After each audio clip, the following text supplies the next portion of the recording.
Hello guys, welcome to my channel. Welcome back to my channel. It's your girl Abby.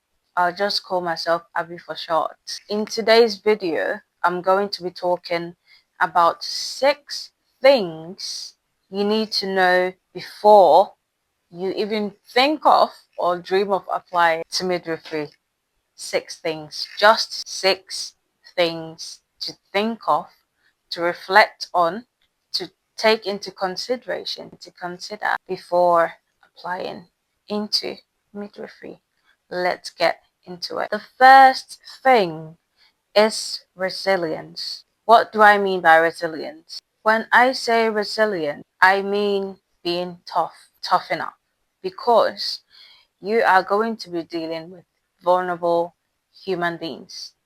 You need resilience. You need to be tough, because midwifery is not just about delivering babies. I know I've said that before. I don't know if you've heard that before, but if you've not, midwifery is not just delivering babies, holding babies, cuddling babies.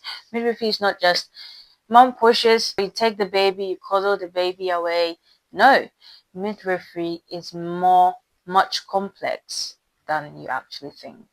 So you need to toughen up, not just for the patients that you deal with, but also the kind of situations that you're going to be seeing, or you're going to be privy to, or you're going to be exposed to, such as infant loss. I've never, thank God, goodness, thank Jesus, I've never come across infant loss, and I don't intend to. However, I know that it can happen in practice when, as a student, or even when I qualify. So I have, it sounds sad to say that I've already prepared mentally. Hopefully it doesn't happen. I don't wish for infant loss in my career ever. But if it does happen, then I've toughened up to some extent. Do you get what I mean? I've toughened up as well. So you're going to also be dealing with women, like asylum, women who have come into the country, who have fled war, ethnic minorities like myself, black women like myself. You're going to be meeting Asian women. Take into consideration religious beliefs, cultural beliefs. It's much more complex than just delivering babies. That's just my point. And also, working in the NHS is tough. When I say toughen up, because to prepare yourself to work in the NHS, I don't even think I can stress on this enough, because the kind of people that you are going to be working with, the NHS has a variety of people, guys. We have good people, we have attitude ones, we have I can't be bothered one. We just have, it's just like your normal day-to-day life, where you can even work with someone and then you don't, not like each other, but then you don't, I don't want to use the wrong word. I don't want to say click, you don't click, because you do work together. So, but then you have a personality clash. Let's just put it that way. Personality clash. You won't like everybody, and you will not be liked by everybody. Even though you're working together as a team and everything, you're not gonna want to be friends with everyone in the team. So it's just about knowing and toughening up, being very self-aware. The NHS, I will do a whole video on the NHS, but I'm just touching base. So there's all sorts. There's the good times, there's the bad times. There's times where you come home and you feel like you don't want to go back. There's times where you come home and you feel like, oh my gosh, I worked with this amazing midwife and I just want to go back. I didn't want to come home. So everyone is different. Personality is different. Attitude different. Everyone comes from different backgrounds, different ethnic background. The NHS is very diverse. So you need to take into consideration also, working in the NHS, your skills, your attitude, and everything. Everything overall. Everything. I'll do a whole video on the NHS later on. Aside dealing with the woman, you are also dealing with the family, if that makes sense. Because you're not just dealing with a woman, you're dealing with her partner as well. Sometimes you go for home visits, you see the woman, the extended family. So you're dealing with the family overall. So you need to toughen up. Also need to recover from situations. I'll give you an example. You go on shift on placement, you get spoken to, talked down on in a certain way that you did not really like. Do not let that put you off, because that like I said, there's good times, there's bad times. So it's just about being just self-aware and just being tough and saying, I've come home, I've had a drink, I've had food, stayed with my family, had a laugh. Tomorrow is another day. We try again tomorrow, we go again tomorrow. We do our best no matter what, and then we are going to survive. That is the attitude you need before coming into midwifery. You need to survive the good times and the bad times, period. Second one is compassion. What do I mean by compassion? Compassion to me means being kind.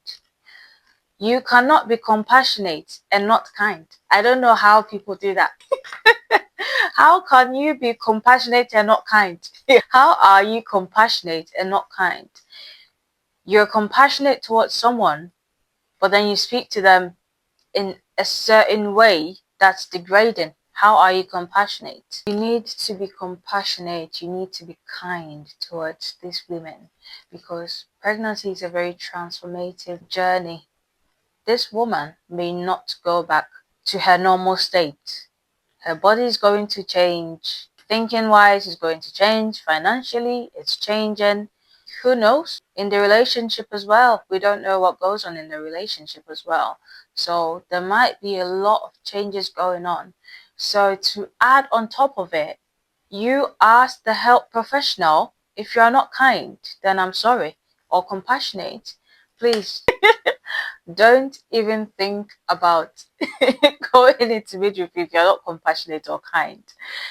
And I also say that because pregnant women are sensitive. Sometimes you can say something and then you don't mean it the wrong way. But then they will take it the wrong way because the hormones are all over the place, they're all over the show. So it's just about being compassionate and putting yourself in that situation and thinking, actually, if this was my family member, or if this was my mom, or if this was my sister, or if this was my friend, how am I going to treat that person? Think about that first. That's what I do. Okay, even though we get patients where they're just not in the mood to talk to you, they don't want to talk to you, they just want to be in and out, they don't really care about you, but you still need to be compassionate towards everyone, no matter how they come across to you. You need to be compassionate as a health professional, as a midwife. Compassion is key. It also goes without saying you need to be empathetic. You need to be empathetic towards these women. Show some empathy, show some respect. Sometimes body language, it counts a lot, or you make a face, or it depends. Just be empathetic. Show some empathy, show some respect. Body language, be mindful of the things you say, how you say it, and just show empathy overall. You need to be mentally and emotionally prepared. You are going to the battlefield as a soldier. You need to be mentally and emotionally prepared for your journey, because like I said, it goes with toughening up. You need to be mentally and emotionally prepared. In terms of working, you're going to be working really long, 12 hours. It's not fun. I've been there, done that. Do I recommend it? You need good communication skills. Good communication skills is not the ability to speak English in an accent. It's the ability to communicate effectively, to communicate clearly, to make sure that that woman comprehends the information that you're giving. That is just to make sure that she understands, make sure that she's able to comprehend, because like I said, you'll be dealing with women from different ethnic minority backgrounds, and also white women as well. So you need to be fluent. You need to speak English, obviously. If you're going to be communicating with people, yeah, you need English. But I'm just saying that communication is not just speaking in an accent, or the fact that you're able to speak English to perfection doesn't make you a good communicator, but it's what you're saying comprehensible.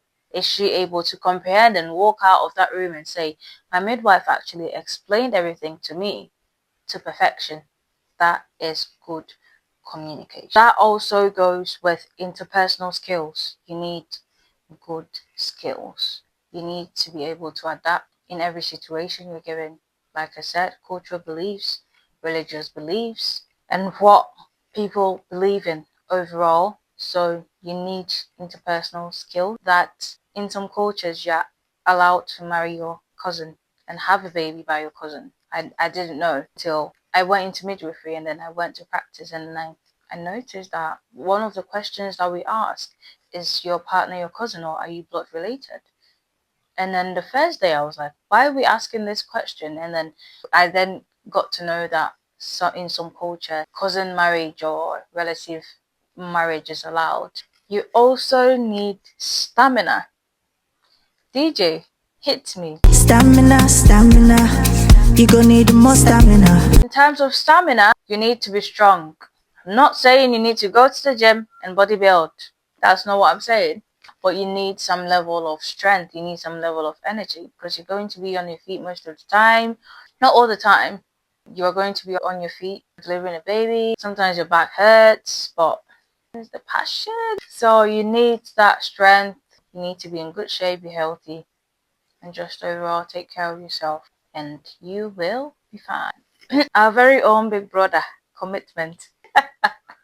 Our very own brother, commitment. If you're not committed or you procrastinate, like me, guys, I heavily procrastinate to the point that I'm being called Miss Procrastination. Not in all things. I do take my studies serious, but in certain things, I do procrastinate. I'm not bothered. But you can be a procrastinator, but then you don't need that in midwifery, because there's no procrastination in midwifery. You absolutely don't need that. You're not even going to be able to procrastinate. There's no room for procrastination. We're doing presentation each and every week.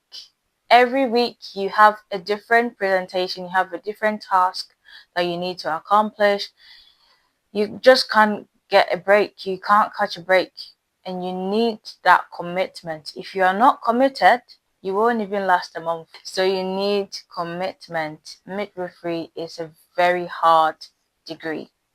I'm not gonna sugarcoat it. It's very hard, because you're learning about a woman, a human being, full human, and then you're learning about pregnancy, how pregnancy occurs, how it develops into a fetus. Now, when the fetus arrives in the body, in the abdomen, in the uterus, in utero, how do we manage the fetus? How do we listen in? How do we make sure that the fetus is growing good? You're basically learning about two human beings, and you are going to be responsible for two human beings. You need that level of commitment to be able to achieve your goals and be that midwife. So you need that maximum, in cap locks, composure, because you are going to be under pressure most of the time. It's not all the time, but most of the time you're going to be under pressure. So you need that composure. You need composure. Overall, I will say that midwifery is a very rewarding career.